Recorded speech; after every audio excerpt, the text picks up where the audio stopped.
An emotional night for family members preparing to bury a 10-year-old girl. Police arrest 4 people in connection with her death. Good evening. The girl was shot to death during an attempted home invasion. She was not the intended target, but police say they now know what the suspects were after. The news comes just one day before Anthian Thomas is laid to rest, and there is a surprise connection between the suspects and the young victim. Ralph Iannotti is live in Washington County with more. Ralph. Thanks very much, Ken. Police here have been pretty much working non-stop all week to solve this very disturbing crime. And tonight they say they have the 4 men in custody who are responsible for a little girl's death.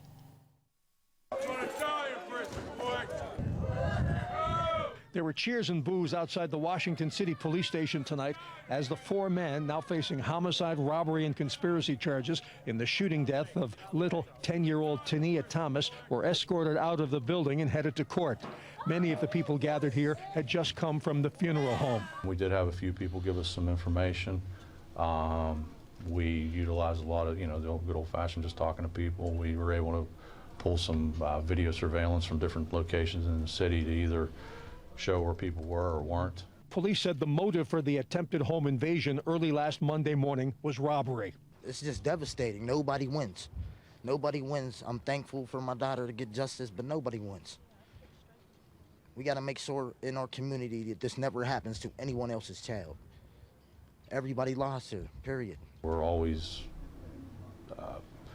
relieved, satisfied, pleased when we're able to make the arrest. Thomas was shot in the head as she tried to run to her mother's room in their Chestnut Street apartment. Police said multiple shots were fired through the closed door of the apartment. The 4 suspects now facing homicide and other charges are 28-year-old Anthian Goehring, 18-year-old Douglas Cochran Jr., 20-year-old Malik Thomas, and 18-year-old Richard White, all from Washington. Only God can judge these people, But if it was up to me, they would get what my daughter got.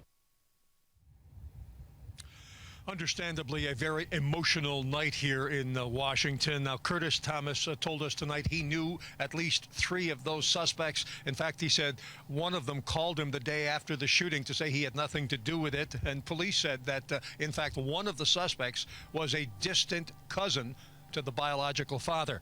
While this investigation is continuing, police tell us that they do not anticipate any more arrests.